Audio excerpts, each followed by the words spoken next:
அனைவருக்கும் என்னுடைய மூக்காம்பிகை அக்ஷய குபேர வணக்கங்கள். ஆண்டு ஆண்டுகளுக்கு பிறகு குரு பகவான் தன்னுடைய சொந்த ராசியிலான கடகத்துல வரக்கூடிய ஒரு காலகட்டம். ஒரு 4 ராசிகளுக்குமே 4 ராசின்னு சொல்லக்கூடாது. ஏன்னா எல்லா ராசிகளுக்குமே குரு பகவான் பார்த்தீங்கன்னா நல்லவரும் அல்ல, கெட்டவரும் அல்ல. ஒரு குறிப்பிட்ட ராசிகளுக்கு கண்டிப்பா சிறப்பான பலன்களை தரப்போறார். குரு தன்னுடைய சொந்த ராசியான கடகத்துல உச்சமாகக்கூடிய ராசியில வரும்பொழுது சில ராசிகளுக்கெல்லாம் ஒரு மிகப்பெரிய ஒரு சேஞ்சஸ் கொடுக்கும். குரு இருக்கக்கூடிய இடத்துக்கு பலன் கம்மி தான். குரு பார்க்கக்கூடிய இடத்துக்கு யோகம் ஜாஸ்தி. அதே போல இந்த குரு ஸ்தான பலம் ஒரு இடத்துல நல்லா வலுவா இருந்துட்டாரு அப்படின்னா, அவருடைய ஜாதகத்துல நல்லா இருந்து, அதாவது திரிகோண ஸ்தானத்துல 1, 5, 9லும், அதே போல குரு பகவான் தனஸ்தானத்தில் இருந்தாலும் சரி, அதே போல குரு பகவான் கடகராசியான ராசியில உச்சம் பெறுவதும் சில ராசிகளுக்கு மிகப்பெரிய ஒரு மாற்றத்தை ஏற்படுத்தி தரும். அப்போ உங்க ஜாதகத்துல குரு பகவான் சிறப்பாக இருந்துட்டார், அடுத்த வரக்கூடிய 1.5 வருட காலங்கள் கண்டிப்பாக மிகப்பெரிய ஒரு மாற்றத்தை ஏற்படுத்தி கொடுப்பார்.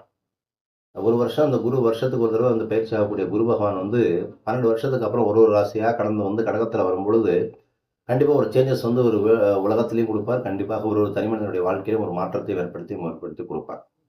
அப்போ இந்த குரு பகவான் பார்த்தீங்கன்னா, இந்த மாற்றக்கூடிய அமைப்பானது வரக்கூடிய ஜூன் செவ்வாய்க்கிழமை அதிகாலை 2:25 மணிக்கு குரு பகவான் மிதுன ராசியிலிருந்து கடகராசிக்கு நுழையக்கூடிய ஒரு காலகட்டம். இந்த குரு பகவான் கடகராசியில் தனது முழு பலத்தையும் வெளிப்படுத்தக்கூடிய ஒரு அமைப்பு.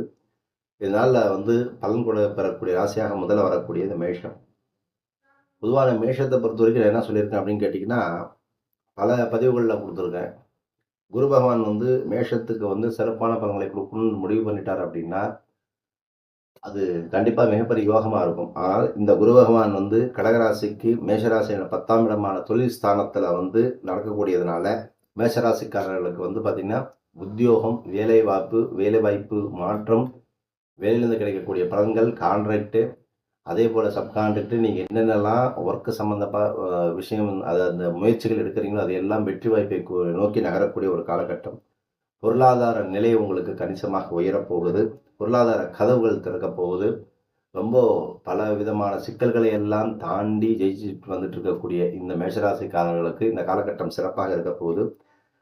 நிறைய லாபத்தை எதிர்பார்க்கலாம். கண்டிப்பாக திருமண வாழ்க்கை கண்டிப்பாக மகிழ்ச்சிகரமாக இருக்கும். அதாவது வேற வேலையை எடுக்கிறது, அடுத்த மனிதர்களுக்கு தேவையான பார்ட்னர்ஷிப் நம்ம என்ன பண்ணுவோம் அப்படின்னா, சில நபர்களுக்கு எல்லாம் பார்த்தீங்கன்னா ஃபைனான்ஸ் பண்ணி அவர்கள் மூலிமா ஜாயின் பண்ணி அந்த தொழிலை விரிவுபடுத்துறதுக்கான வேலைகளை செய்வது எல்லாமே பார்த்தீங்கன்னா இந்த மேஷராசிக்காரர்களுக்கு சிறப்பாக இருக்குது. இந்த கடகத்து அந்த பயிற்சிக்கு ஆனதுக்கப்புறம் ஜூன் மாதத்துக்கு அப்புறம் மேஷராசிக்காரர்களுக்கு குருவால் சிறப்பான பலன்களை பெற உள்ளார்கள்.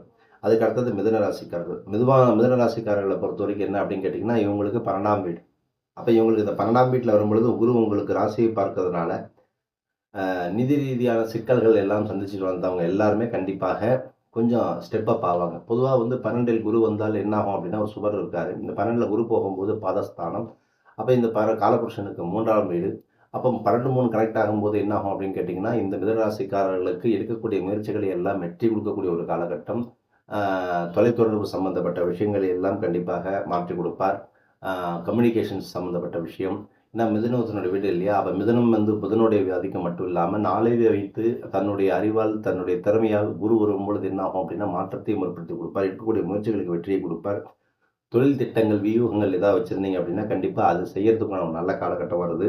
முதலீட்டு முடிவுகளை கண்டிப்பாக நல்ல லாபகரமாக மாற்றி கொடுப்பார். நிதி நிலைமை சீராகக்கூடிய காலகட்டம். பழைய பிரச்சனைகளை எல்லாம் கண்டிப்பாக முடித்து வைத்து ஒரு நல்ல வாழ்க்கைக்கு, முன்னேற்ற பாதைக்கு நோக்கி நகர்த்தி செல்லக்கூடிய காலகட்டமாக இந்த மிதனராசிக்காரர்கள் கண்டிப்பாக இருக்க போது இந்த காலத்தை சரியாக பயன்படுத்திக் கொள்ளுங்கள். அடுத்தது வரக்கூடிய ராசிக்காரர்கள் கடகராசிக்காரர்கள். உங்களுக்கு தான் விசேஷம் சொல்லப்போனால். ஏன்னா அந்த சனியும் உங்களுக்கு ஒரு வகையில் நல்லதாக பண்ணக்கூடிய அமைப்பாக வரும். ஏன்னா சனி உங்களுக்கு கடகத்துக்கு மாரகாதிபதியாக இருந்தாலுமே, கடகராசிக்காரர்களுக்கு ஒரு ஜாதகத்தில் குரு சிறப்பாக இருந்துச்சுன்னா, குரு தசை வரும்பொழுது கண்டிப்பாக அப்படியே பொருள் அள்ளி கொடுத்துருவார். அதாவது 16 வருஷத்தில் லைஃப்பை டக்கு செட்டில் பண்ணி கொடுத்துருவார். ஒரு சிறப்பான கிரகங்கள், ராஜ கிரகங்களாக சொல்லப்படக்கூடிய சூரியனோ குருவோ இதெல்லாம் ஒரு ஜாதகத்தில் சிறப்பாக இருந்துருச்சு அப்படின்னாவே, குருவும் சூரியனும் சேர்ந்தாவே குரு ஆதித்ய யோகம்னு பேர். அப்போது அதே சந்திரனும் குருவும் சேர்ந்து சந்திரமங்கல யோகம், சந்திரகுரு யோகம்னு சொல்லக்கூடிய மகாலட்சுமி யோகம்னு சொல்லலாம். ஏன்னா தனம்ங்கிறது குரு, இல்லை சந்திரங்கிறது லட்சுமி. அப்போ சந்திரகுரு லட்சுமி, அதாவது மகாலட்சுமி யோகமாக சொல்லலாம். அப்ப கடகத்தை பொறுத்தவரைக்கும் என்ன அப்படின்னா, சந்திரனும் சிறப்பாக இருந்து, குருவும் சிறப்பாக இருந்து விட்டால், கண்டிப்பாக கடக ராசிக்காரர்கள் மிகப்பெரிய பேரதிர்ஷ்டம் வரும். பொதுவா இந்த கடகராசிக்காரர்களுக்கு இந்த குருவானவர் வரக்கூடிய காலகட்டம் சிறப்பாக இருக்கக்கூடிய அமைப்பு. அதிகபட்ச நன்மைகளை பெறக்கூடிய ராசியாக இவங்க வரப்போறாங்க. லக்னஸ்தானத்தில அதாவது ராசிப்படி பார்க்கும்பொழுது லக்னஸ்தானத்தில யாருக்கெல்லாம் குரு இருந்து, அவங்க லக்னத்திலேயே இந்த குரு டிரான்சிட் கோச்சாரப்படி ஆகும்போது கண்டிப்பாக மிகப்பெரிய ஒரு சேஞ்ச் கொடுக்க போறார். லைஃப்ல இத்தன நாளா உங்களுக்கு நீங்க யாருன்னு தெரியாம இருந்த உலகத்துக்கு நீங்க யாருங்கிறத பிரபலப்படுத்தக்கூடிய யோகத்தை கொடுப்பார். தொழில் முன்னேற்றம், தனிப்பட்ட வாழ்க்கையில மகிழ்ச்சி, கல்வியில் முன்னேற்றம், ஆன்மீகத்தில் ஈடுபாடு எல்லாத்தையும் கண்டிப்பாக கொடுக்கக்கூடிய ஒரு அமைப்பு. பணியில் இருப்பவர்களுக்கெல்லாம் பதவி உயர்வுக்குண்டான ஒரு கட்டம். பூர்வீக சொத்துக்கள் எல்லாம் கைக்கு சேரக்கூடிய ஒரு காலகட்டம். குடும்ப வாழ்க்கை மகிழ்ச்சிகரமானதாக இருக்கக்கூடிய ஒரு காலகட்டம். திருமணமாகாதவர்களுக்கெல்லாம் நல்ல வரன் தேடி அமையக்கூடிய ஒரு காலகட்டமாக கண்டிப்பாக கடகராசிக்காரர்கள் வீட்டில் ஒரு சுபம் நடக்கக்கூடிய ஒரு காலகட்டமாக இருக்கு. தொழில் வளர்ச்சியில, தொழில் வாழ்க்கையிலும் சரி, முன்னேற்ற பாதையை நோக்கி நகரக்கூடிய காலகட்டமாக இது இருக்கு. நிதி ஆதாயங்கள் கண்டிப்பா பொருளாதார நிலையை வலுப்படுத்த கட்டமாக கடகராசிக்காரர்களுக்கு சிறப்பாக இருக்கு. அப்ப இந்த கடகராசிக்காரர்கள் இந்த காலத்தை சரியாக பயன்படுத்தி கொண்டாலே, அஸ்தமான குருவா இருக்கட்டும், உங்க குரு பகையால இருக்காரு, இல்ல பாபகிரகங்களுடைய சேர்க்கை இருந்தாலும் பயப்பட வேண்டாம். கடகராசிக்காரர்கள் கண்டிப்பாக இந்த குரு பயிற்சி உங்களுக்கு நல்ல மாற்றத்தை கொடுக்க போகுது.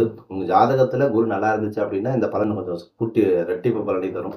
இல்ல ஜாதகத்துல குரு நல்லா இல்லை, சரியில்லை, அஸ்தமத்துல இருக்கு, பகை கிரகங்களுடைய பார்வை பெற்றிருக்கு, குரு பலம் கம்மியா இருக்கு அப்படின்னா கண்டிப்பா கவலைப்பட இருந்தாலும் 50% பலத்தை கண்டிப்பா பெற முடியும்.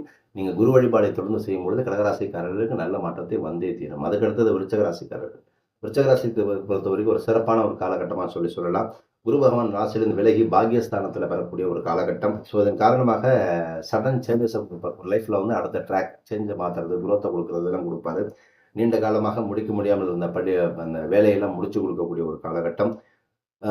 வெளிநாடு செல்லக்கூடிய வாய்ப்புகளை எல்லாம் கொடுக்கக்கூடிய ஒரு காலகட்டம். உயர்கல்வி, போட்டித் தேர்வு, புதிய முயற்சிகளில் வெற்றி, நிதி நிலைமை சீராகக்கூடிய ஒரு காலகட்டம்.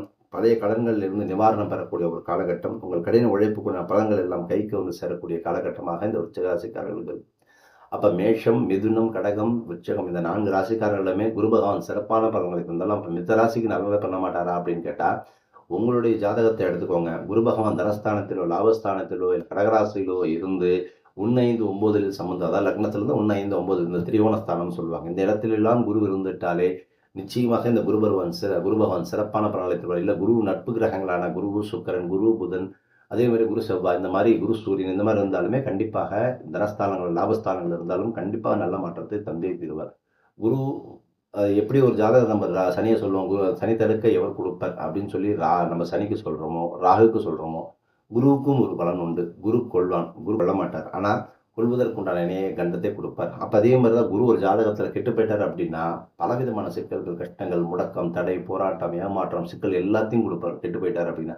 ஆனால் குரு நல்லா இருக்கிற ஜாதகத்தை மட்டும் பாருங்க, டக்கு டக்கு டக்கு டக்குன்னு அவங்க லைஃப்ல செட்டில் ஆகி போய்கிட்டே இருப்பாங்க. இது 16 வருஷத்துல நடக்கும். ஆக குரு பகவான் சிறப்பாக ஒரு ஜாதகத்தில் சிறப்பாக இருந்தவிட்டாலே நல்ல பலன்களையும், குரு பகவான் சப்போஸ் கொஞ்சம் அஸ்தமனமாகி பாப கிரகங்களுடைய சேர்க்கை இருந்துச்சு அப்படின்னா கண்டிப்பாக அதுலேயும் 50% பலன்களை கண்டிப்பாக பெறக்கூடிய காலகட்டமாக குரு பகவான் கண்டிப்பாக உங்களுக்கு நல்ல மாற்றத்தை கொடுப்பார். தைரியமாக இருங்க. பொதுவாக குரு பார்க்க கோடி நன்மை நம்ம சொல்கிறோம் இல்லையா? அப்போ குருவினுடைய அருளை பெறுவதற்கு நிறைய நம்ம சித்தர்களுடைய ஜீவசமாதியும் அனுதினமும் வீட்டில் பார்த்தீங்கன்னா சித்தர்களுடைய படத்தை வச்சு பூஜை பண்ணுறதும் நம்ம தொடர்ந்து செஞ்சுட்டு வந்தோம் அப்படின்னா நிச்சயமாக நமக்கு ஏற்றம் மாற்றம் உண்டு அப்படிங்கிறத மனதில் வைத்துக் கொள்ளுங்கள். அடுத்தடுத்த பதிவில் நல்ல இணைவோட சிறப்பான பலன்களை பற்றி சொல்கிறேன். நிறைய ஜோதிடம் சார்ந்த கருத்துக்களை நான் ஒன்றா உங்களுக்கு பகிர்ந்துட்டு வர தொடர்ந்து இணைந்திருங்க. அடுத்த பதிவில் சனி செவ்வாய் சம்பந்தப்பட்ட விஷயங்களை பற்றி பேச இருக்கோம். தொடர்ந்து இணைந்திருங்கள். நற்பவி நல்லது நடக்கட்டும். ஓம் ஸ்ரீ குருபியோ நமஹ.